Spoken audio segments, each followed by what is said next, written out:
عید الفطر ہے، اس زمانے میں عید الفطر کیسے منائی جاتی تھی اور کیا کیا خرافات اس میں آ گئی ہیں جن سے ہمیں بچنا ہے اور کن چیزوں کا خیال رکھنا؟ بسم اللہ الرحمن الرحیم۔ دیکھیں ہم ابھی بھی یہ کوشش کر رہے ہیں کہ اس سینیریو کو سمجھنے کی کوشش کریں جس سینیریو میں حضور سرور کائنات رہا کرتے تھے اور آپ کے اصحاب کرام رہا کرتے تھے اور اہل بیت اطہار علیہ السلام ہوا کرتے تھے۔ تو آپ کا انداز یہ تھا کہ جیسے ہی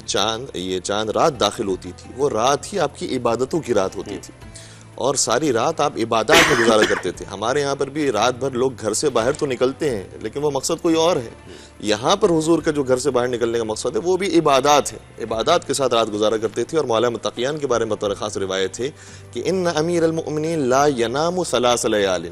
مولا متقیان 3 راتوں میں، سال بھر کے اندر صرف 3 راتیں ایسی آتی تھی جب کبھی آپ آرام نہیں فرماتے تھے اور پوری رات جاگ کر گزارا کرتے تھے۔ ایک شب 15 شعبان جس کو شب بارات بھی کہا جاتا ہے، پھر شب 23 رمضان جس کے بارے میں زیادہ احتمال ہے ہمارے پاس روایات کے مطابق کہ وہ ممکنہ شب قدر ہو، اور پھر یہ شب عید الفطر۔ اس رات کو پوری جاگ کر گزارا کرتے تھے اور ظاہر سی بات ہے جب آپ جاگا کرتے تھے تو ساری رات آپ کی عبادات کے اندر، دعاؤں کے اندر گزرا کرتی تھی۔ اور باقاعدہ کتاب مفات الجنان کے اندر وہ اعمال ذکر ہیں کہ کون کون سے اعمال، کون کون سی عبادات اور کون کون سے نمازیں انسان کو انجام دینی چاہیے۔ ایک نماز ہے کہ جو 10 رکعتی ہے، یعنی 2 رکعت کر کے پڑھی جائے گی۔ ایک نماز ہے 2 رکعتی ہے، ایک نماز 14 رکعتی ہے۔ یہ آج کی رات کے اعمال کے اندر ہے۔ تو میں درخواست کروں گا کتاب مفات الجنان کو دیکھیں اور اس کے اندر جو اعمال بیان کیے گئے ہیں ان کو پڑھیں۔ اس کے بعد جب یہ رات ختم ہوتی ہے اور نماز شب کا وقت آتا ہے، نماز شب آپ نے انجام دی، نماز تہجد پڑھی اور اس کے بعد آپ نے نماز فجر کو انجام دیا۔ پھر غسل انجام دینا، طلوع آفتاب کے فوراً بعد غسل انجام دینا یہ بہت مستحب ہے اور اس کا انتہا سے زیادہ ثواب ہے۔ پھر غسل کے بعد آپ کچھ افطار کرتے تھے اور روزہ چونکہ رکھنا حرام ہے اس لیے آپ اسی وقت ہی کھانا تناول فرما لیا کرتے تھے۔ پھر آپ جب کھانے میں کیا؟ کھانے میں زیادہ تر جو روایات کے اندر ہے وہ شیرینی اور کچھ جو میٹھی جو غذا ہیں جیسے کھجور ہے وہ آپ تناول فرمایا کرتے تھے۔ اور اس کے بعد جب آپ نماز عید پڑھانے کے لیے تشریف لے جاتے تھے تو نماز عید کے بارے میں حکم یہ ہے کہ اگر انسان مکہ میں ہو تو اسے چاہیے مسجد الحرام میں نماز عید پڑھے، لیکن اگر مکہ کے علاوہ کسی بھی دنیا کے کونے میں ہو پھر اسے چاہیے کہ صحرا میں نکل جائے، کھلے آسمان کے نیچے نماز عید انجام دے اور اس طریقے سے انسان جائے جو حضور سرور کائنات کا طریقہ تھا کہ آپ پیدل چلا کرتے تھے اور پا برہنہ چلا کرتے تھے، پا برہنہ جایا کرتے تھے اور پھر راستے میں کوئی مستحق نظر آتا تھا تو آپ اسی وقت فطرہ اپنا ادا کر دیا کرتے تھے۔ تو افطار کرنے کے بعد فطرہ نکالنا یہ سب سے زیادہ افضل وقت ہے اور پھر انسان نماز پڑھنے کے لیے یا پڑھانے کے لیے جائے اور نماز عید پڑھنے کے بعد پھر انسان کے لیے دن وہ فری ہو جاتا ہے کہ پھر جو عام دنوں کی طرح سے دن گزرتا ہے انسان کا، نماز ظہر پڑھنی ہے، عصر پڑھنی ہے، مغرب اور عشاء پڑھنی ہے، اس طریقے سے اپنے دن کو گزارے۔ لیکن ایک سوال کیا ایک مولا متقیان کی کنیز سے، جب مولا کی شہادت ہو گئی تو سوال کیا کہ مولا متقیان کس طرح سے شوال کا مہینہ گزارتے تھے اور کس طرح سے رمضان کا مہینہ گزارتے تھے؟ تو اس کنیز جو اندر کی بات جانتی تھی اس نے جواب دیا کہ رمضان و شوال سواء، مولا علی کا جو رمضان اور شوال کا مہینہ تھا وہ دونوں برابر ہی لگتا تھا، یعنی جیسی عبادت آپ رمضان میں فرمایا کرتے تھے ویسی عبادت آپ شوال میں بھی کیا کرتے تھے، جیسے روزے آپ وہاں پر رکھا کرتے تھے ویسے روزے یہاں پر بھی رکھا کرتے تھے۔ اور روزوں کے بارے میں بطور خاص یہ حکم ہے اور حضور سرور کائنات کا فرمان ذیشان بھی ہے، فرماتے ہیں کہ پروردگار نے ہر نیکی کے بدلے انسان کو 10 گنا کم از کم دینے کا فیصلہ کیا ہے۔ تو اگر انسان 1 مہینہ روزہ رکھ لیتا ہے تو اسے کم از کم 10 مہینے روزہ رکھنے کا ثواب مل جائے گا اور 2 مہینے بچ گئے۔ فرمائے ان 2 مہینوں کو اس طریقے سے کمپنسیٹ کیا جائے گا کہ شوال میں 6 دن روزے رکھے جائیں۔ 6 دن روزے کا مطلب کیا ہوتا ہے کہ 10 گنا اگر اس کا بھی ہو جائے تو 60 دن ہو جائیں، اور 60 دن کا مطلب کیا ہوتا ہے 2 مہینے، 2 مہینے یعنی پورا سال ہی روزے کا۔ کیا بات! اگر کوئی شخص 4 شوال سے 9 شوال تک جو 6 دن آتے ہیں ان 6 دنوں میں روزہ رکھ لے تو پھر پروردگار رمضان اور شوال کے ان دنوں کی وجہ سے پورا سال روزہ رکھنے کا اسے ثواب عطا فرمائے گا۔ اور جب امام زین العابدین علیہ السلام کی میں وہ دعا پڑھتا ہوں کہ جو دعائے صحیفہ سجادیہ کے اندر موجود ہے، دعا نمبر 45، جب ماہ رمضان ودا ہو رہا تھا اس وقت آپ نے جملے شاہ فرمایا السلام علیکہ یا شہر اللہ الاکبر ویا عید اولیائہ الاعظم۔ مولا سید سجاد رمضان کے مہینے کو سلام پیش کر رہے ہیں، اور سلام عام طور پر کس کو کیا جاتا ہے؟ جو ذی شعور ہوتا ہے اس کو سلام دیا جاتا ہے۔ یہ رمضان کیا ہے؟ رمضان ہمارا رفیق تھا، ہمارا ساتھی تھا، ہمارا دوست تھا، اب ہم سے جدا ہو رہا ہے، اور اتنا پیارا دوست تھا کہ اس نے ہم پر بڑے احسانات کیے، ہم چھوٹی چھوٹی نیکیاں کرتے تھے، بڑے بڑے اس نے فیوزات ہم تک پہنچائے ہیں۔ تو اب جب یہ رمضان کا مہینہ جدا ہو رہا ہے تو اس کو سلام ودا کہا ہے کہ اب تمہاری خدمت میں سلام ہے کہ جو خدا کا عظیم ترین مہینہ تھا اور اولیاء خدا کے لیے عید کا مہینہ تھا.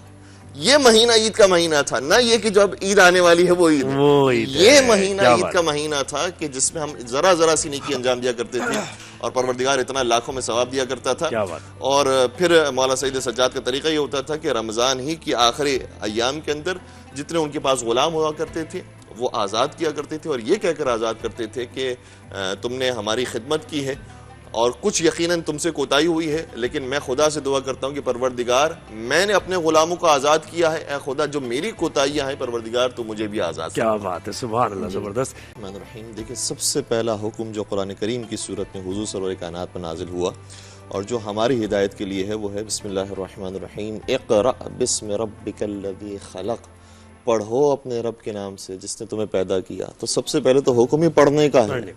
اور یہ عام امت کے لیے پڑھنے کا حکم ہے. تو جو علماء کرام ہیں جو اس مسند پر اپنے آپ کو محسوس کرتے ہیں, جو اپنے ساتھ مولانا کا ٹائٹل لگاتے ہیں یا کوئی بھی ٹائٹل اپنے ساتھ استعمال کرتے ہیں, انہیں کتنی ضرورت ہے کہ وہ پڑھیں, پہلے مطالعہ کریں کتابوں کا.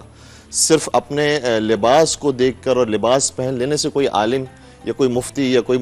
مولانا نہیں بن جاتا جب تک کہ کوئی اسٹڈی نہیں کر رہا, اہل علم نہیں بن رہا. اور قرآن کریم نے بیان کیا ہے کہ قل هل يستوي الذين يعلمون والذين لا يعلمون, اے رسول ان سے سوال کیجئے کہ کیا نہ جاننے والے جاننے والوں کی برابری کر سکتے ہیں. تو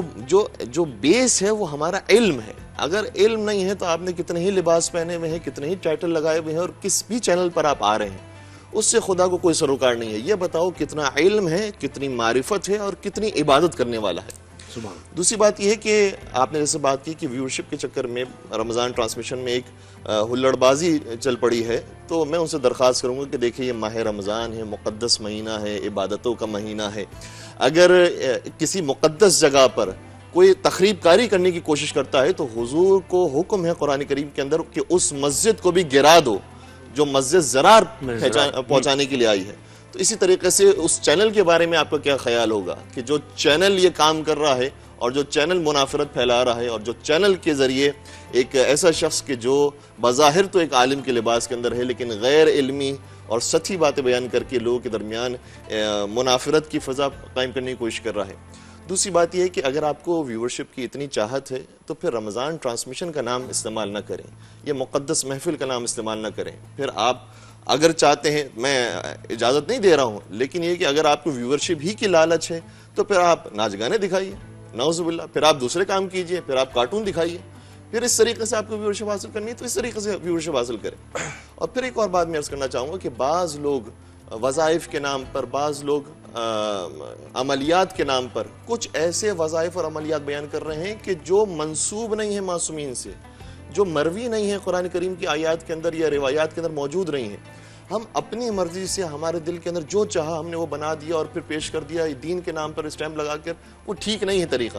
ایک صاحب تھے, میں عذرائے مزاح کہہ رہا ہوں لیکن یہ بات سنجیدگی کے ساتھ بھی لینے والی ہے, کہ ایک صاحب تھے, انہوں نے کہا کہ مجھے قرآن مجید سمجھ کے پڑھنا ہے, میں نے بہت زیادہ قرآن مجید پڑھ لیا ہے لیکن قرآن مجید سمجھنا ہے کہ قرآن میں لکھا کیا ہے, کیونکہ وہ کنورٹڈ تھے, ان کو پتہ نہیں تھا کہ عربی زبان میں اس لفظ کا مطلب کیا ہوتا ہے. تو پہلی ہی جب آیت آئی, یعنی ابتدائی قرآن کریم کے اندر جو ہم سٹارٹ لیتے ہیں تو اعوذ باللہ من الشیطان الرجیم, قرآن میں پڑھ رہا ہوں شیطان کا نام آ رہا ہے, شیطان کا نام تو یہاں سے ہٹا دینا چاہیے, شیطان کا نام مناسب نہیں. اور اس کے بعد انہوں نے پورا قرآن مجید کے اندر آگے جا کر جہاں شیطان کا لفظ آیا تو انہوں نے کہا بھائی خدا کی کتاب کے اندر شیطان کا لفظ کہہ سکتے, شیطان کا لفظ ہٹاؤ, شیطان کا لفظ. اللہ اکبر. تو بھئی یہ سمجھے تو صحیح کہ وہ اعوذ باللہ من الشیطان الرجیم کا مطلب کیا ہے, کہ میں اللہ کی پناہ میں آتا ہوں شیطان رجیم سے, شیطان رجیم سے دور ہو کر میں اللہ کی پناہ میں آتا ہوں, یہ مطلب ہے. تو جنہوں نے صحیح طریقے سے نہ عربی پڑھی ہے, نہ ان کو قرآن مجید کا علم ہے, نہ حدیث کا علم ہے, وہ اب آ کر قرآن و حدیث بیان کر رہے ہیں تو ظاہر سی بات ہے کہ پھر وہ عجیب و غریب نسخے بیان کریں گے, وہ عجیب و غریب وظائف بیان کریں گے. اور اتنی شدت ہے دعاؤں کے اندر, آپ اپنی مرضی سے نماز کو تیار نہیں کر سکتے, آپ اپنی مرضی سے حج کے اعمال کو تیار نہیں کر سکتے. جو بیان کیا ہے خدا نے قرآن کریم کے اندر, آپ کو اسی کے مطابق رہ کر لوگوں تک خدمت انجام دینی پڑے گی. اور پھر ان افراد سے کہ جو اس طرح کے نسخے بیان کرتے ہیں, اس طرح کے وظائف جو عجیب و غریب قسم کے ہیں وہ بیان کرتے ہیں, ان سے سوال یہ ہے کہ بھائی آپ نے کس مدرسے سے پڑھا ہے, آپ نے کون کون سی کتابوں کا علم حاصل کیا ہے, آپ کے پاس کون سی ڈگری موجود ہے. الحمدللہ پاکستان کے اندر ایک نظام موجود ہے, اور صرف یہ دنیاوی اعتبار سے نہیں کہ یونیورسٹیز کے اندر ڈگری دی جاتی ہے، نہیں، حوزات کے اندر، مدارس کے اندر بھی ڈگری دی جاتی ہے کہ آپ اس لیول پر ہیں، آپ اس لیول پر ہیں، آپ اس لیول پر ہیں۔ ہم صرف سادہ سے سوال کرتے ہیں کہ آپ ماشاءاللہ سے اگر پورے رمضان ٹرانسمیشن کے اندر آ کر لوگوں کو مختلف طرح سے وظائف بیان کرتے رہے، وظائف آپ علمی طور پر بیان کریں، جو قرآنی ہیں، آیاتی ہیں، وہ بیان کیجئے، اس کے اندر کوئی مذائقہ نہیں ہے، لیکن جو اپنی جانب سے آپ بیان کرتے رہے، آپ کے پاس کون سی ایسی سند موجود ہے جس بنیاد پر آپ اتنے زیادہ ٹوٹ کے بیان کر کے بس وہ سند آپ پیش کیجئے۔ آپ کے جو بڑے بزرگ ہیں ان سے آپ کو اس سند لے کر آئیے کہ ہاں میں اہلیت رکھتا ہوں اس مقام پر بیٹھنے کی اور لوگوں کے سامنے مسائل شرعی بیان کرنے کی اہلیت رکھتا ہوں، تو ہمارے لیے یہی کافی ہوگی۔ جی بسم اللہ الرحمن الرحیم۔